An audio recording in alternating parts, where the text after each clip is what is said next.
விஜய் உயிர் என்ன வரனா விஜய் எளியவன் குரல்னா விஜய் தனியா இல்ல கடல்னா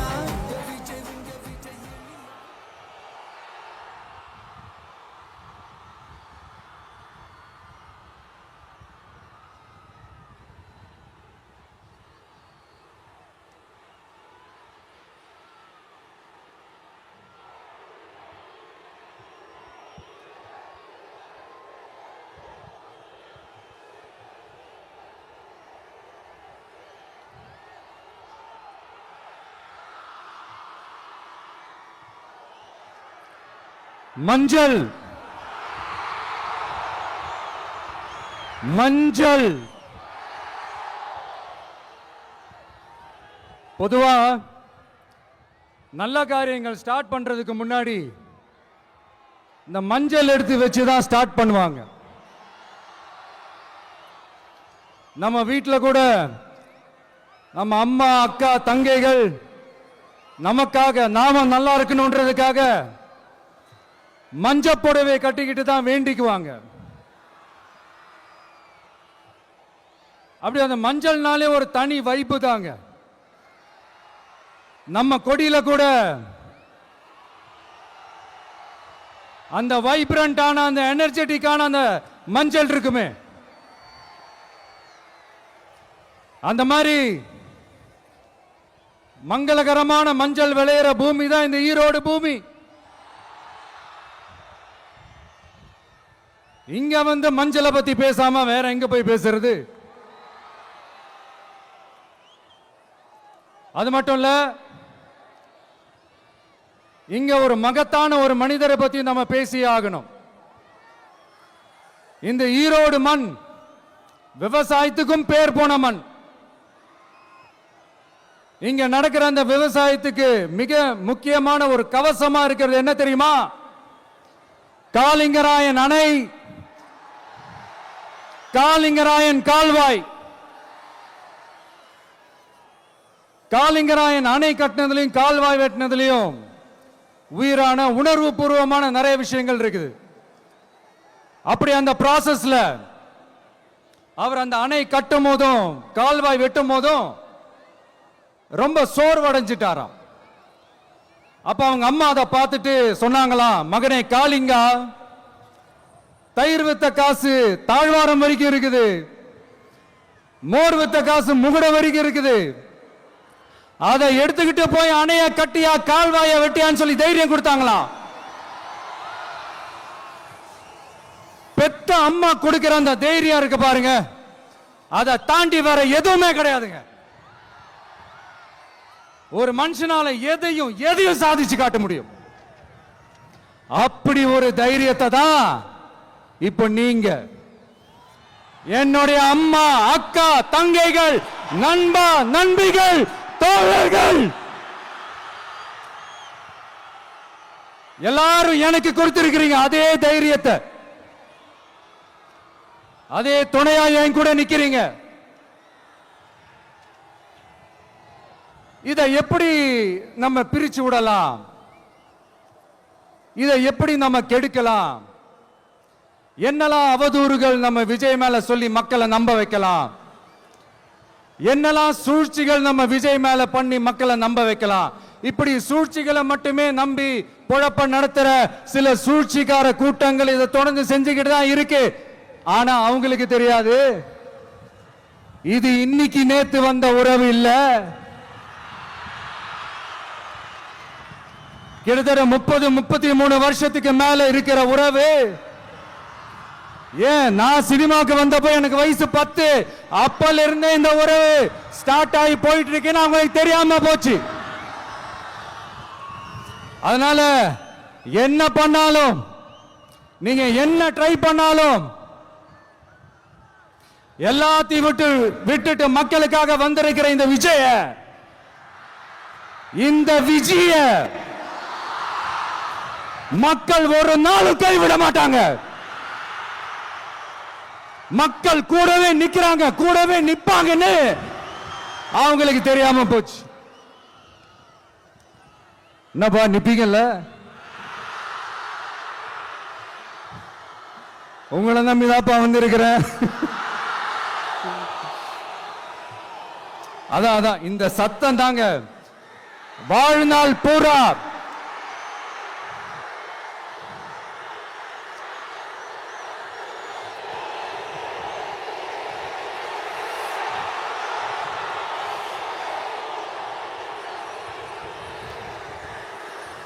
வாழ்நாள் பூரா உங்களுக்கு நன்றியோடவே இருப்பேன். இப்போ நம்ம காளிங்கராயன் அவர்கள் அணையை கட்டுறதுக்காக பவானிக்கு போய் பார்க்கும்போது ஒரு இடத்துல ஒரு பாம்பு வந்து உட்கார்ந்துச்சான், படுத்துச்சான். அது படுத்த இடத்துல தான் அவர் அணையை கட்ட ஸ்டார்ட் பண்ணாராம்.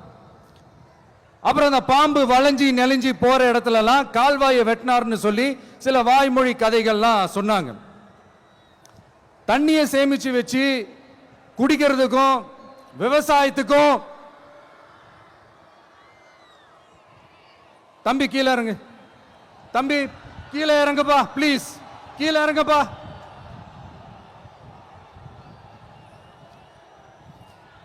Okay, thank you thank you. கீழே இறங்குங்க, கீழே இறங்குப்பா. நீ இறங்கினாதான் முத்தம் கொடுப்பேன்.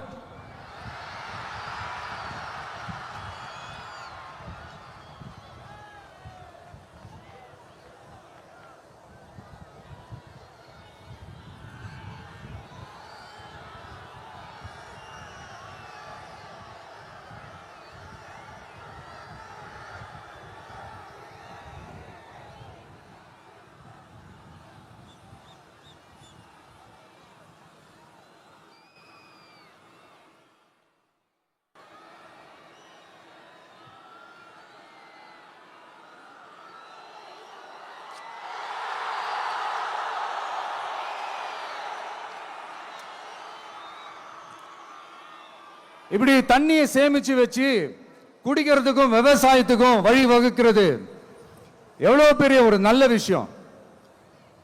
சோ இந்த மாதிரி நல்ல விஷயங்கள்லாம் செஞ்சிட்டு கதைகள் சொன்னா பரவாயில்ல, எதுவுமே செய்யாம கதைகளை மட்டும் அடிச்சு விடுறது எப்படி? அத்திக்கடவு அவிநாசி திட்டத்தை இன்னும் விரிவுபடுத்தினா அந்த 3 மாவட்டத்தில் இருக்கிற லட்சக்கணக்கான மக்களுக்கு எவ்வளவு பிரயோஜனமா இருக்கும். எத்தனையோ லட்சம் ஏக்கர் நிலங்கள்ல விவசாயம் நடத்தினா எவ்வளவு பிரயோஜனமா இருக்கும். ஏன் அதெல்லாம் பண்ண மாட்டேன்றீங்க? வள்ளுவர் கோட்டத்துக்கு காட்டுற அக்கறைய இங்க மக்கள் வாழ்வாதாரத்தில் கொஞ்சம் காட்டலாம்ல, ஏன் காட்ட மாட்டேன்றீங்க? இங்க என்ன கவர்மெண்ட் நடத்துறாங்களா இல்ல கண்காட்சி நடத்துறாங்களா? இந்த 21ஆம் நூற்றாண்டிலே மக்களை பத்தி எதுவுமே யோசிக்கிறது இல்ல. ஆனா அந்த காலத்திலேயே இது எல்லாத்தையும் பத்தி யோசிச்ச மக்களை பத்தி, குடிக்கிற தண்ணியை பத்தி, விவசாயத்தை பத்தி, அணை கட்டுறதை பத்தி, கால்வாய் வெட்டுறதை பத்தி, இதெல்லாம் எங்கிருந்து? பவானியிலிருந்து நொய்யலாறு வரைக்கும் கால்வாய் வெட்டி இது எல்லாத்தையும் பத்தி யோசிச்ச காளிங்கராயன் அவர்களுக்கு கோடி கும்பிடு போட்டாலும் பார்த்தாதுங்க. இப்படி அந்த காலத்துல இருந்த ஒரு ஹீரோவை பத்தி பேசிட்டு இந்த காலத்துல, அதாவது 1920th செஞ்சுரியில இருந்த ஒரு ஹீரோவையும் பத்தி நம்ம பேசி ஆகணும்ல. ஒருத்தர் இலகிய மனம் கொண்ட ஹீரோனா இன்னொருத்தர் இரும்பு மாதிரி அயன் மேன் தான். எஸ், நம்ம ஈரோடு கடப்பாறை தான்.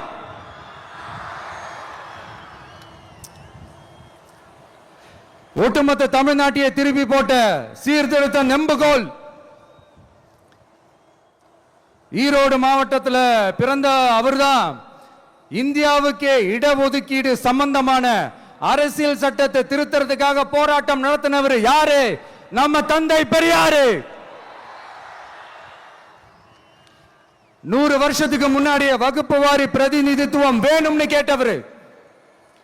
அன்னைக்கும் சரி இன்னைக்கும் சரி ஒரு ஆச்சரியத்தோட பார்க்கக்கூடிய ஒரு மனிதர், நம்மளுடைய கொள்கை தலைவர். அப்ப அண்ணாவும் எம்ஜிஆரும் யாரு? பெரியார் அவர்கள் கிட்ட இருந்து எங்களுக்கு தேவையான கொள்கைகளை எடுத்துக்கிட்டோம். அவரை ஃபாலோ பண்ற, அவரை வழிகாட்டி ஏத்துக்கிட்ட அண்ணா அவர்கள் கிட்ட இருந்தோம், எம்ஜிஆர் அவர்கள் கிட்ட இருந்தோம் தேர்தல் அணுகுமுறையை எடுத்துக்கிட்டோம். அண்ணாவும் எம்ஜிஆரும் தமிழ்நாட்டோட சொத்து. அவங்கள பயன்படுத்துறத பத்தி யாரும் இங்க கம்ப்ளைண்ட்லாம் பண்ண முடியாது. அண்ணா எங்களோடது, எம்ஜிஆர் எங்களோடது, நீங்களா எடுத்துக்க கூடாது அப்படிலாம் யாரும் இங்க அழுதுட்டு இருக்க முடியாது, சொல்லிவிட்டேன். அதனால நாங்க ஒரு வழியில அரசியல் செஞ்சுக்கிட்டு போயிட்டு இருக்கிறோம். உங்களுக்கு தான் டிவிக்கு ஒரு பொருட்டே இல்லைல்ல, அப்புறம் ஏன் கதறீங்க? அப்புறம் ஆளாளுக்கு அங்க போயிட்டு இங்க போயிட்டு புலம்பி தள்ளிக்கிட்டு இருக்கிறீங்க. இது எப்படி இருக்கு தெரியுமா? எனக்கு பயம் இல்ல, எனக்கு பயம் இல்ல அப்படின்னு சத்தமா சவுண்ட் விட்டுக்கிட்டே சத்தமா பாட்டு பாடிக்கிட்டே இந்த நடுங்கிக்கிட்டே சின்ன பசங்க நடந்து போவாங்க, அந்த மாதிரி இருக்கு. முதல்ல மண்டையில இருக்கிற கொண்டைய மறைங்க சார்.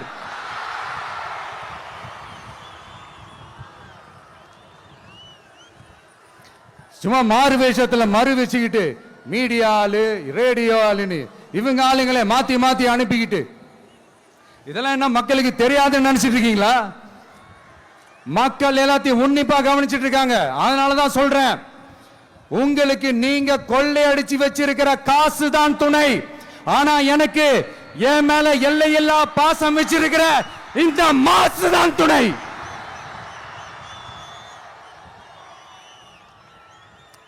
இப்படி நமக்கு துணையா இருக்கிற ஈரோடு மக்களுக்காக நான் இப்போ குரல் கொடுக்கலான்னு வந்திருக்கிறேன். சரி, இப்ப விஷயத்துக்கு வருவோம்.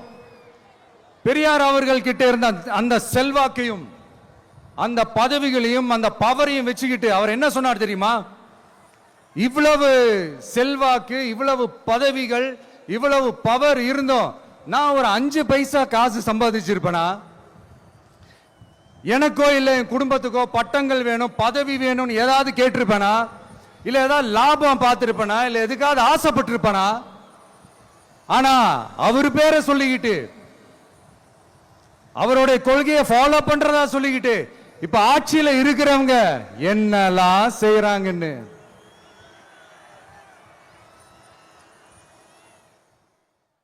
அதனாலதான் சொல்றோம், பெரியார் பேரை சொல்லிக்கிட்டு தயவு செஞ்சு கொள்ளையடிக்காதீங்கயா, தயவு செஞ்சு கொள்ளையடிக்காதீங்க. அவரு பேரை சொல்லிக்கிட்டு பெரியார் பேரை சொல்லி கொள்ளையடிக்கிற இவங்க தான் நம்மளுடைய அரசியல் எதிரி.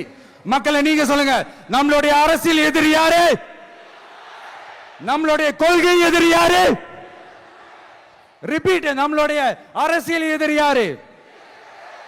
நம்மளுடைய கொள்கை எதிரி யாரு? உங்களுக்கு புரியுது இல்ல?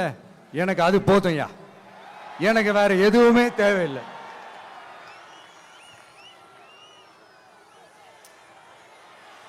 அதனாலதான்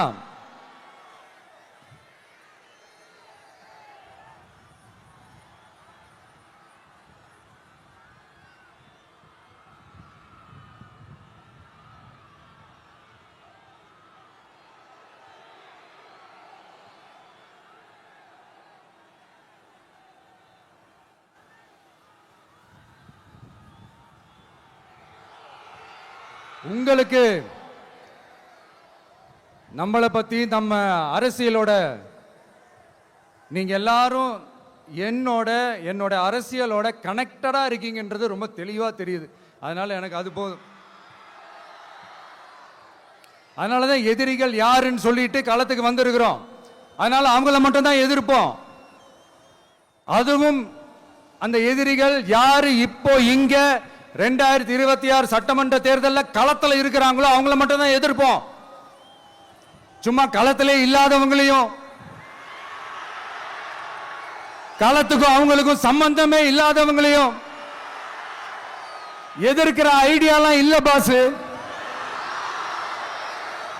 நீங்க கேட்கிறீங்கன்றதுக்காக எதிர்த்துட்டு இருக்க முடியாது பாஸ். எங்களுக்கு நிறைய வேலை இருக்குது.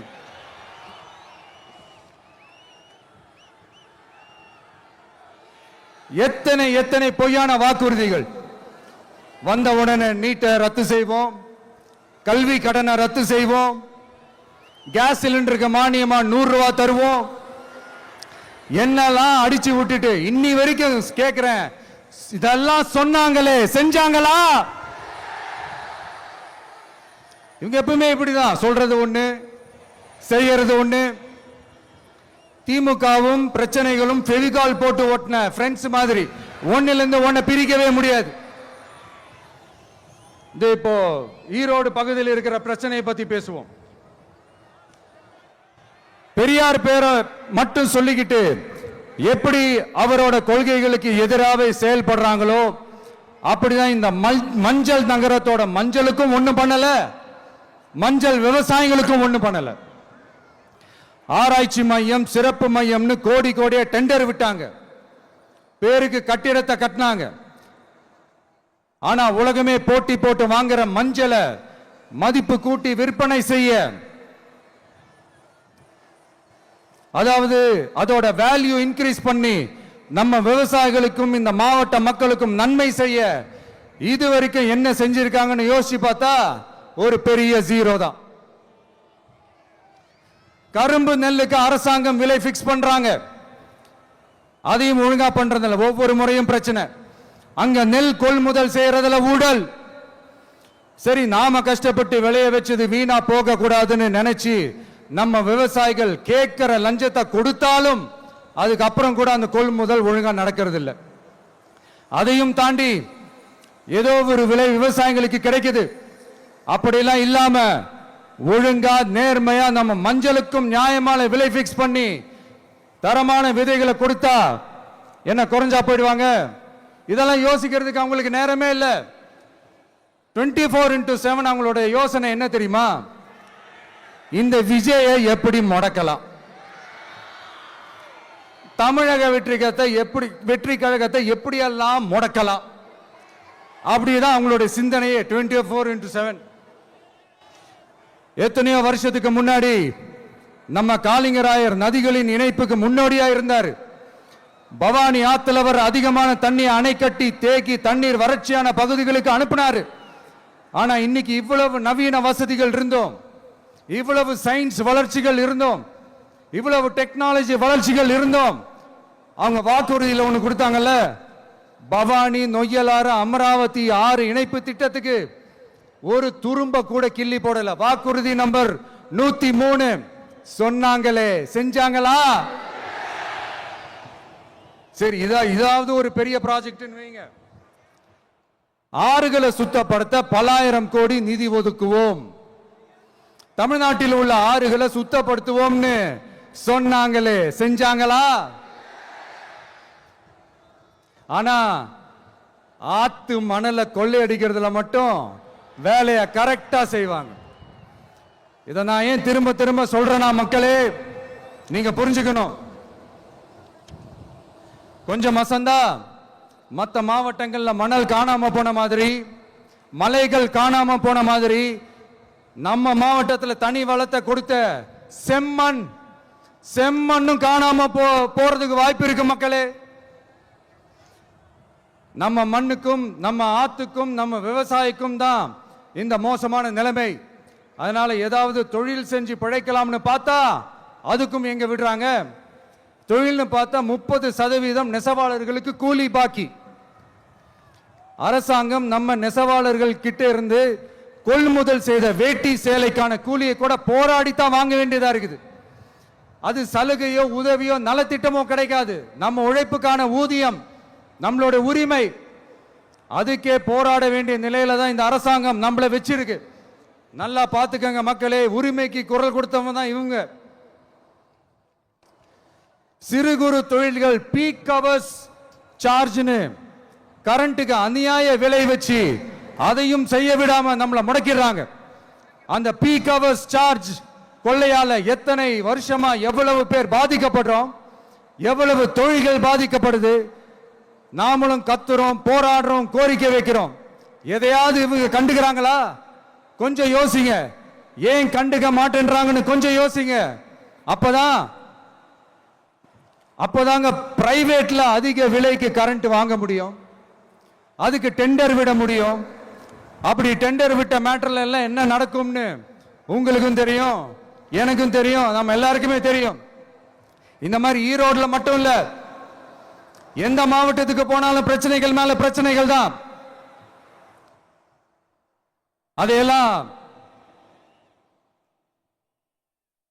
அதையெல்லாம் தீக்கிறதுக்கு ஒரு சொல்யூஷன் கூட சொல்லாம இதுல வேற பெருமையா மாடல் அரசு மாடல் அரசுங்கிறது. இல்ல நான் கேட்கிறேன், கூச்சமா இல்ல?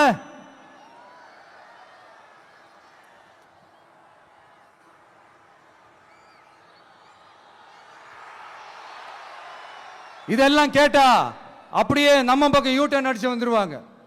விஜய் என்ன அரசியல பேச மாட்டேன்றாரு, விஜய் என்ன சினிமா டயலாக் மாதிரி பேசுறாரு, விஜய் என்ன பஞ்ச் டயலாக் பேசுறாரு, விஜய் என்ன 10 நிமிஷம் தான் பேசுறாரு, 9 நிமிஷம் தான் பேசுறாரு. நான் எத்தனை நிமிஷம் பேசினா உங்களுக்கு என்ன சார்? நான் எப்படி பேசினா உங்களுக்கு என்ன சார்? உள்ள விஷயம் என்னன்னு பாருங்க சார். ஒவ்வொரு மாவட்டத்துக்கும் போய் மக்கள் ஃபேஸ் பண்ற பிரச்சனைகளை எடுத்து பேசிட்டு இருக்கிறேன். பின்ன அது அரசியல் இல்லாம வேற எதுதான் அரசியல்? உங்களை மாதிரி தனிப்பட்ட முறையில தரக்குறைவா அசிங்கமா பேசுறதுதான் அரசியல்னா அந்த அரசியல் நமக்கு வராது. வராதுன்னா நல்லாவே வரும். உங்களை விட எனக்கு அது நல்லாவே வரும். வேணான்னு விட்டு வச்சிருக்கிறோம். அப்புறம் உங்களுக்கு நமக்கு என்ன வித்தியாசம்? காஞ்சிபுரத்தில் நாம பேசும்போது இந்த மாதிரி உங்களால் அமைக்கப்பட போற ஆட்சியில நம்ம ஆட்சிக்கு வந்த உடனே என்னெல்லாம் செய்ய போறோம்ன்றது சிலது சொன்னோம். அதையெல்லாம் தப்பா புரிஞ்சுக்கிட்டு இப்போ சொல்றேன், விளக்கமா சொல்றேன். நான் சலுகைகளுக்கு எதிரானவன் கிடையாது. மக்களுக்கான சலுகைகளை இலவசம்னு சொல்லி அசிங்கப்படுத்துறதுல எனக்கு உடன்பாடு கிடையாது. மக்கள் காசுல மக்களுக்கு செய்யறதை எப்படி இலவசம்னு சொல்லுவீங்க? அப்படியே செஞ்சிட்டாலும் ஓசில போறேன்னு சொல்லி அசிங்கப்படுத்துறீங்க. என்ன கேட்கறதுக்கு ஆள் இல்லைன்னு நினைச்சீங்களா? மக்களுக்கு ஒண்ணுன்னா இந்த விஜய் வந்து நிப்பா, இந்த விஜய் வந்து கேள்வி கேட்பா. இந்த விஜய் எப்பவுமே மக்கள் பக்கம் தான், அதே மாதிரி மக்களும் என் பக்கம் தான். என் மக்கள் மானத்தோட மரியாதையோட கௌரவத்தோட வாழணும். என் மக்கள் யாருக்கும் கீழே கிடையாது. அப்படி அவங்க கௌரவத்தோட வாழணும்னா அவங்களுக்கான வாழ்க்கை தரம் உயரணும். வாழ்க்கை தரம் உயரணும்னா அவங்களோட வாழ்வாதாரம் உயரணும். வாழ்வாதாரம் உயர்ந்தாதான் பொருளாதாரம் உயரும். பொருளாதாரம் உயர்ந்தாதான் வசதி வாய்ப்புகள் உயரும். இதெல்லாம் உயர்ந்தாலே ஆட்டோமேட்டிக்கா அவங்களோட வாழ்க்கை தரம், அவங்களுக்கான மரியாதை, அவங்களுக்கான கௌரவம் எல்லாமே உயரும். இதுக்கான வழிகள், அந்த சூழல்களை அந்த கவர்மெண்ட் அமைச்சு கொடுக்கணும்.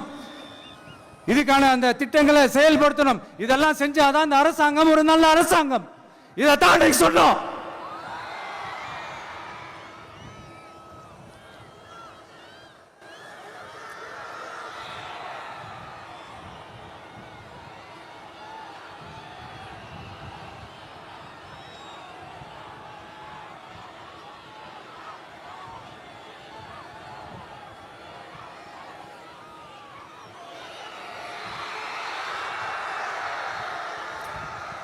இதைத்தான் அன்னைக்கு சொன்னோம். உடனே சொன்னா மட்டும் போதுமா? எப்படி செயல்படுத்துவீங்க? நாங்க என்ன வாயிலேயே வடை சுடுறதுக்கு டிஎம்கேவா, டிவிகேடா?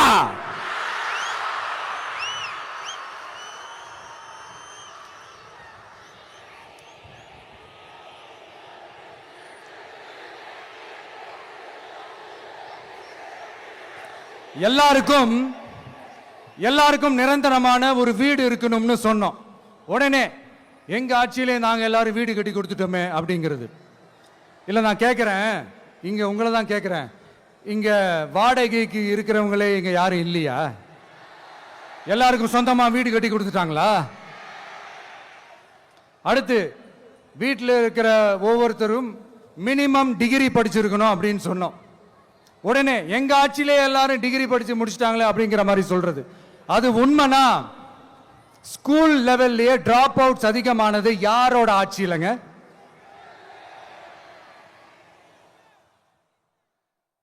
பசங்க பிள்ளைங்க யாரும் ஸ்கூல்ல சேரலன்னு சொல்லிட்டு எனக்கு தெரிஞ்சு 207 கவர்மெண்ட் ஸ்கூல்ஸ் மூடினது யாரோட ஆட்சியிலங்க? இதுல கல்வியில் சிறந்த தமிழ்நாடுன்னு டிராமா வேற. அடுத்து குடும்பத்தில் ஒருத்தருக்கு நிரந்தரமான வருமானம் வரணும், வேலை வாய்ப்பு கிடைக்கணும் அப்படின்னா நாங்க கொடுக்காத வருமானமா, நாங்க கொடுக்காத வேலையா அப்படிங்கிறது. எத்தனையோ லட்சம் காலி பணியிடங்கள் நிரப்புவோம்னு வாக்குறுதி கொடுத்துட்டு ஆட்சிக்கு வந்தீங்கல்ல, எத்தனை லட்சம் காலி பணியிடங்களை நிரப்புனீங்க? அட்லீஸ்ட் 1 லட்சம் காலி பணியிடங்களாவது நிரப்புனீங்களா? இதெல்லாம் சொல்லிட்டு மக்களை ஏமாத்துறது யாரோட ஆட்சியிலங்க? அடுத்து ரொம்ப முக்கியமா, பெண்களுக்கு பாதுகாப்பு இல்ல, சட்டம் ஒழுங்கு சரியா இல்லைன்னு சொன்னா தமிழ்நாட்டில் பெண்கள் பாதுகாப்பு தான் அதிகமா இருக்குதான். நீங்க சொல்லுங்க மக்களே, பெண்கள் பாதுகாப்பு இருக்கு? சட்டம் ஒழுங்கு சரியா இருக்கு? அவங்க சொல்றது உண்மையா? அவங்க சொல்றதை நீங்க ஏத்துக்கிறீங்களா? சத்தமா கேக்குதா சார்? இதுதான் ரியாலிட்டி, இதுதான் நிஜம். நம்மளுடைய ஆட்சியில சட்டம் ஒழுங்குல சமரசமே இருக்காது. அதனாலதான் இவ்வளவு ஸ்ட்ராங்கா சொல்றோம், தைரியமா இருங்க மக்களே. இந்த மாதிரி விஷயங்கள்லாம் நம்ம மக்கள் கிட்ட எடுத்து சொன்னா உடனே இந்த இது எடுத்துட்டு வந்துருவாங்க.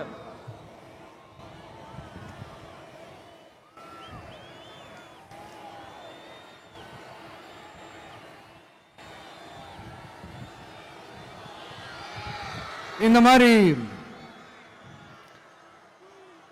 இதெல்லாம் என்னென்ன செய்ய போறோன்றது சிலதெல்லாம் காஞ்சிபுரத்தில் சொன்ன மாதிரி சொன்னா எல்லாத்தையும் தப்பு தப்பா திருச்சி பேசிக்கிட்டு அவதூறு பரப்பிக்கிட்டு. நான் கூட யோசிப்பேன், எம்ஜிஆர் அவர்களும் மேடம் ஜெயலலிதா மேடம் அவங்களும் ஒரே வார்த்தையில சொல்லி இந்த திமுகவை காலி பண்ணாங்கல்ல. நான் கூட யோசிப்பேன், ஏன் இவ்வளவு ஹார்ஷா பேசுறாங்க, ஏன் இவ்வளவு ஹார்ஷா அவங்கள திட்டுறாங்கன்னு யோசிச்சது உண்டு. இப்பதானே புரியுது. அவங்க 2 பேரும் சொன்னதை இப்ப நானும் ரிப்பீட் பண்றேன். திமுக ஒரு தீய சக்தி, திமுக ஒரு தீய சக்தி, திமுக ஒரு தீய சக்தி, திமுக ஒரு தீய சக்தி, தீய சக்தி, தீய சக்தி, தீய சக்தி. என் நெஞ்சில் குடியிருக்கும் ஈரோடு மக்களே,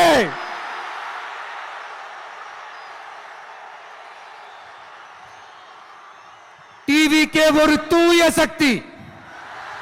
எப்படி? டிவிகே ஒரு தூய சக்தி. தூய சக்தி டிவிகேவுக்கும் தீய சக்தி டிஎம்கேவுக்கும் தான் போட்டியே.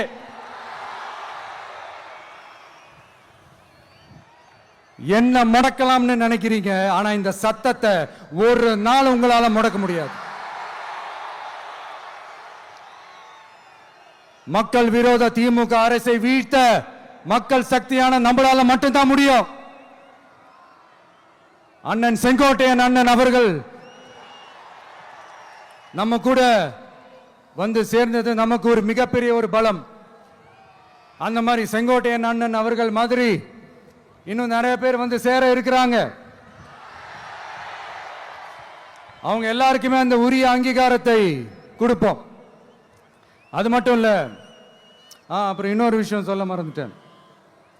இப்போ ரீசண்டா ஒரு இடத்துல நம்ம சிஎம் சார் அவர்கள் பேசும்போது சொன்னாங்க, என் கேரக்டரையே புரிஞ்சுக்க மாட்டேங்கிறேன்.